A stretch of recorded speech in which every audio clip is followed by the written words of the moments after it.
Hi everyone, welcome to my channel Design with Roosevelt. Continuing with CSWA Practice Problems, today we'll work on question 6.1. Let's take a look at this question. So in this question, unit of measurement is millimeter gram second. Like always, we need to ensure we're using the same unit of measurement in SolidWorks setting. Now, looking at this geometry, it's a pretty much simple geometry. You can see the 3D model and you can see the front view. The whole idea in this question and all of these questions in chapter 6 is to help you understand how to use revolve bus or revolve cut command. In this question specifically, I'm going to focus on the front view. I will make a 2D sketch of this front view, half of this view, and then eventually I will use revolve bus command to make the 3D model. So with this introduction, let's jump into SolidWorks and start modeling this part. In SolidWorks, first thing first, we need to check unit of measurement, and you can see that we have millimeter gram second, which is a correct unit of measurement. Now, let's click on the sketch, and let's choose front plane. Of course, because this is a symmetric geometry, I click on a drop-down menu on line command, and I choose center line, and I'm going to make this symmetry line. Now, let's start with the top arc in this geometry. Click on the arc command, place the center point of this symmetry line, and then let's make an arc shape like this. Next, click on line command, click on this point.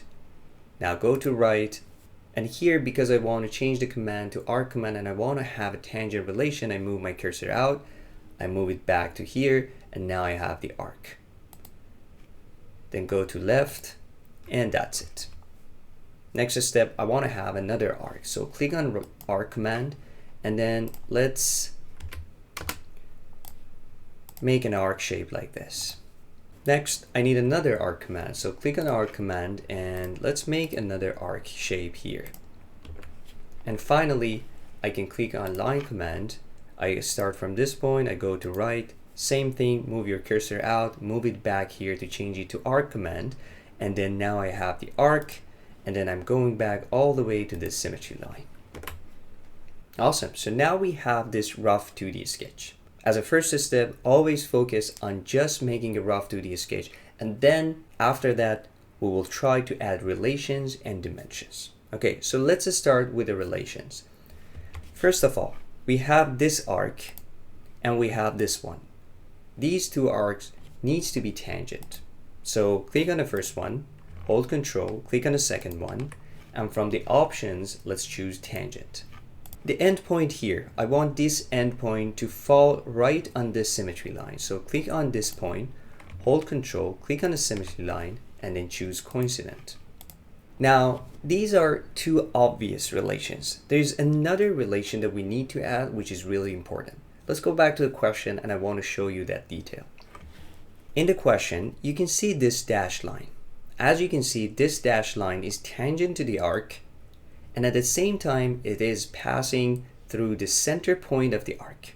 And this is really important because this is telling me that the center point of this arc is defined, and it should be right in line with the highest point of the curve. So let's add this relation as well. Now here, in order to add that relation, what I can do, I can take advantage of center line. Let's make a center line here. Now, I want this line to be tangent to the arc. So click on the line, hold Control, click on the arc, and then choose tangent.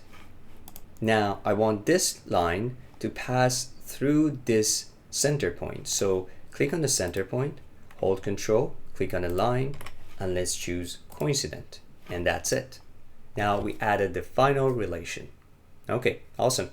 So now it's time to add more dimensions. Let's start with the dimension of this top arc. Looking at the geometry in the question, you can see that the radius of the arc should be 7.5 millimeter. Also, the distance between the center point of this arc and mirrored center point on the other side should be 13 millimeter. Radius of this arc should be 1.5 millimeter. Now, if you look, by adding these dimensions, the geometry changed, of course, because it's not fully defined. And now we have this point going to the other side of the symmetry line. In order to fix this, you can simply grab this point and move it back to this side. Okay? Now let's add more dimensions. The distance between this point and symmetry point on the other side should be 8 millimeter. Let's focus on the arc next. The radius of the arc according to geometry should be 15 millimeter. The radius of this arc should be 6 millimeter as well. Now, if you see we have this arc going to the other side, don't worry about it. We will keep adding dimensions, and hopefully when we have the geometry fully defined, this arc will be placed in a right location. So we added this dimension as well. Let's add more dimension. The radius of this arc, the bottom arc, should be 1.5 millimeter. The distance between this point and mirror point on the other side of the geometry should be 13 millimeter. We also have another dimensions. If you look, the distance between the highest point of this arc and mirrored point on the other side should be 18 millimeter. In order to grab the highest point of the arc, all you need to do is to click on the Smart Dimension, hold Shift on your keyboard and select the arc. And now I can select on the symmetry line and the mirror dimension is shown to me. Remember, if you hold Shift while getting a dimension, SolidWorks automatically helps you to grab the highest point of the arc. If you don't hold Shift, SolidWorks will reference the center point of the arc, not the highest point of the arc. Okay, so just make sure that you hold Shift on your keyboard. So now you can see this dimension. This dimension should be 18 millimeters. So this is 18. Okay, so now we added all dimensions. Next, we need to focus on height-wise dimension. If you look at the geometry, you can see that the highest point of the geometry, the distance to this line should be 12.5 millimeter. And finally, the overall height of the geometry, according to the question, the distance from top to the bottom should be 38 millimeter.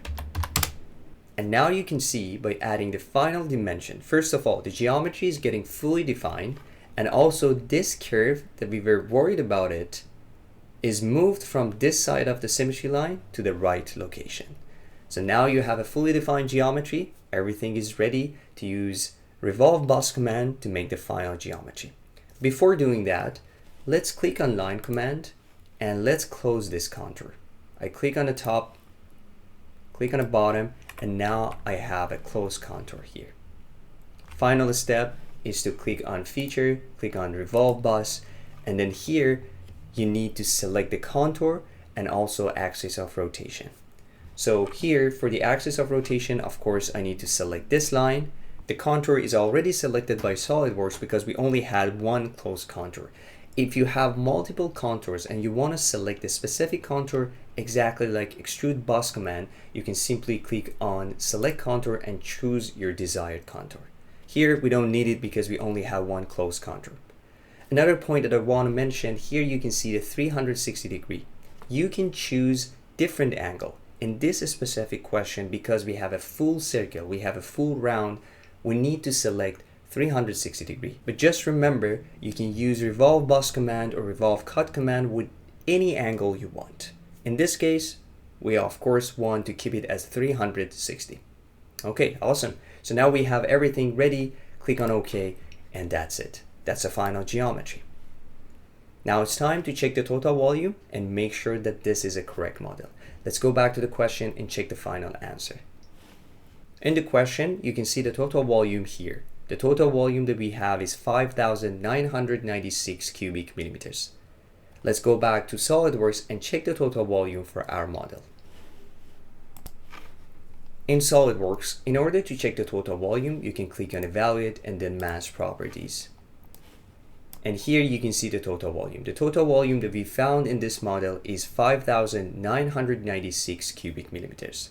This is exactly same as the number that we found in the question, which is showing our model is correct and there's no problem with it. Okay, awesome. That's it. That's a wrap for this video. I hope you enjoyed it. If you have any comments or question, please leave comments down below. Thanks again for watching. My name is Ruzbe. Hope to see you again soon in the next videos.